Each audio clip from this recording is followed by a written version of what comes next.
Nous sommes en banlieue parisienne. Le samedi 14 octobre 2015, il est 15h47. Abdel se rend dans un magasin d'articles de sport, son préféré. Le jeune homme veut s'acheter une veste de survêtement. Mais il ignore à cet instant qu'il s'apprête à endurer un véritable cauchemar et qu'il n'a plus que quelques minutes à vivre. Non, on déconne, c'était pour voir si vous suiviez. Abdel ne trouve pas son bonheur, bien au contraire. Au moment où il sort du magasin, une main l'attrape par l'épaule. Au bout de cette main, un vigile patibulaire qui lui intime l'ordre de l'accompagner. Abdel s'exécute et se retrouve très vite dans une petite pièce de quelques mètres carrés où règne une chaleur étouffante. Sans aucune explication, le jeune homme est enfermé dans ce cagibi. Abdel vit un véritable supplice car il est asthmatique.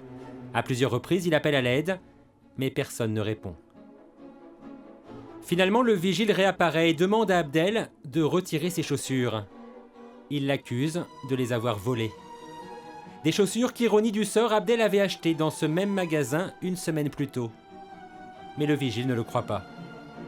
Il tend alors au jeune homme une paire de chaussures usagées et accuse Abdel de les avoir subtilisées contre des mêmes pareilles en neuf, car oui, le vigile n'est pas un pro de la grammaire.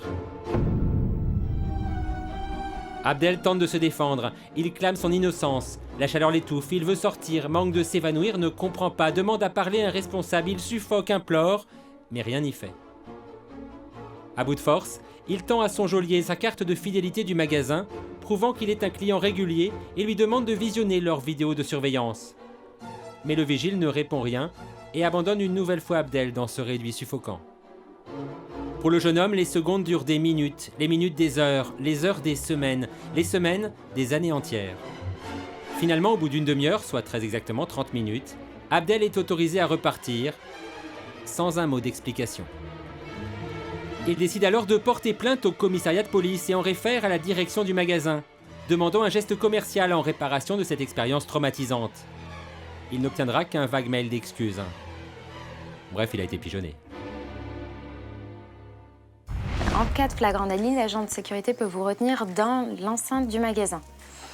Il y a flagrant délit par exemple lorsqu'une personne presse le pas vers la sortie alors que la sonnerie du portique antivol s'est déclenchée. Dans notre cas, le consommateur a été retenu contre son gré dans un local du magasin alors qu'il n'y avait pas de flagrant délit. Il a été contraint d'enlever ses chaussures, ce qui peut être assimilé à une fouille, alors qu'on ne lui a pas demandé son autorisation et que la police n'a pas été prévenue. Il peut donc saisir le défenseur des droits. C'est le défenseur des droits qui est chargé de prévenir le procureur de la République quand il y a une infraction pénale. S'il n'y a pas suffisamment de preuves et que le procureur de la République décide de ne pas poursuivre, c'est le défenseur des droits qui reprend le relais.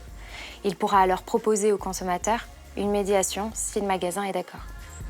Bref, si ça vous arrive et que vous n'avez rien volé évidemment, n'oubliez pas que les pouvoirs des vigiles sont limités et qu'ils ne peuvent agir qu'en cas de flagrant délit. Bon, si vous avez volé un truc, là on peut rien pour vous, désolé.